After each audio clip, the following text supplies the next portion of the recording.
প্রবাসে যাওয়ার স্বপ্ন অনেকের কাছে জীবনের মোড় ঘুরিয়ে দেওয়ার মতো এক আশা, কিন্তু সেই স্বপ্ন যখন দালালের প্রতারণায় দুঃস্বপ্নে পরিণত হয় তখন পরিবারগুলোর অসহায়ত্বও যেন সীমাহীন হয়ে যায়। ঠিক এরকমই এক প্রতারণার শিকার হয়েছেন যশোর সদর উপজেলার এক পরিবার। সঠিক এজেন্সি বাছাই করতে না পারায় যেন কাল হয়ে দাঁড়ালো পরিবারটির জন্য। যশোর সদর উপজেলার বড় মেঘলা গ্রামের খায়রুল সর্দার ও হাসিনা বেগম দম্পতি তাদের দুই ছেলেকে বিদেশে পাঠিয়েছিলেন ভালো ভবিষ্যতের আশায়, কিন্তু এখন দুই ছেলেই দুই দেশে বন্দী হয়ে অনিশ্চিত ভবিষ্যতের মুখোমুখি।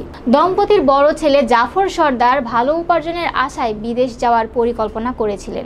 ড্রিম হোম ট্রাভেলস নামে ঢাকার একটি রিক্রুটিং এজেন্সির মাধ্যমে সাইপ্রাস যাওয়ার জন্য 8 লাখ টাকা দেন তিনি।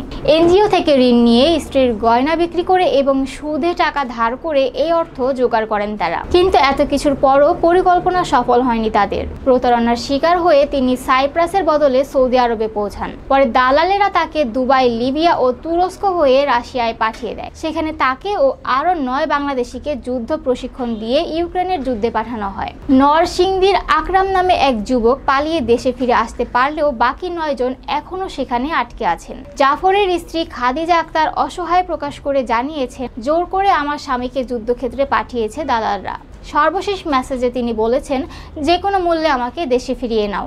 এখানেই তাদের দুর্ভাগ্য শেষ হয়নি। পরিবারের দ্বিতীয় ছেলে বজলুর রহমান সর্দার 2 বছর মালয়েশিয়ায় থাকার পর অসুস্থ হয়ে দেশে ফেরেন, কিন্তু পুনরায় ভালো কাজের আশায় 2 মাস আগে আবার মালয়েশিয়ায় যান। সেখানে পুলিশ অভিযান চালিয়ে শতাধিক অভিবাসীকে আটক করে। যেহেতু তার রিক্রুটিং এজেন্সি প্রয়োজনীয় সহায়তা দেয়নি, তাই তার পাসপোর্টে লাল সিল মেরে দেওয়া হয়েছে। জানা গেছে সপ্তাহখানেকের মধ্যে তাকে দেশে ফেরত পাঠানো হবে। 2 ছেলের এমন অনিশ্চিত জীবনে দিশেহারা পরিবার। বৃদ্ধ বাবা মা এখন ছেলেদের মুক্তির জন্য মানুষের দাঁড়ে দাঁড়ে ঘুরছেন। সংসার চালানোর জন্য বাড়ির হাঁস, মুরগি, গরু, ছাগল সবই বিক্রি করেছেন তারা।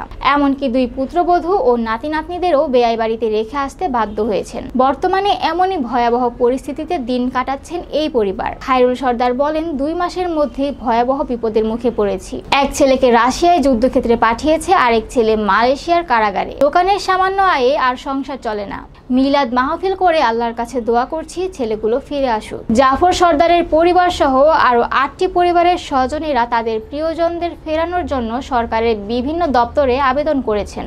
তারা একাধিকবার ঢাকায় মানববন্ধন করেছেন, রুশ দূতাবাস ও পররাষ্ট্র মন্ত্রণালয়ে গিয়েছেন। প্রতারণার শিকার পরিবারগুলোর আহ্বান, সরকার যেন দ্রুত কার্যকর পদক্ষেপ নিয়ে তাদের সন্তানদের দেশে ফিরিয়ে আনে এবং দালাল চক্রের বিরুদ্ধে কঠোর ব্যবস্থা নেয়। এই গল্প শুধু এক পরিবারেরই নয়, এমন হাজারো প্রবাসী আছে যারা এমন দালাল চক্রের শিকার। ভুল এজেন্সির ফাঁদে পড়ে নিঃস্ব হয়ে গেছে এমন অনেক পরিবার আমাদের আশেপাশেই দেখা যায়। একজন প্রবাসীর শুধু দক্ষতা উন্নয়ন এবং প্রশিক্ষণ নিলে হবে না, এর পাশাপাশি সঠিক এজেন্সি বাছাই করাও একান্ত জরুরি। তাই নির্ভরযোগ্য রিক্রুটিং এজেন্সি ছাড়া বিদেশ যাওয়ার ঝুঁকি এড়াতে সবাইকে সতর্ক থাকতে হবে।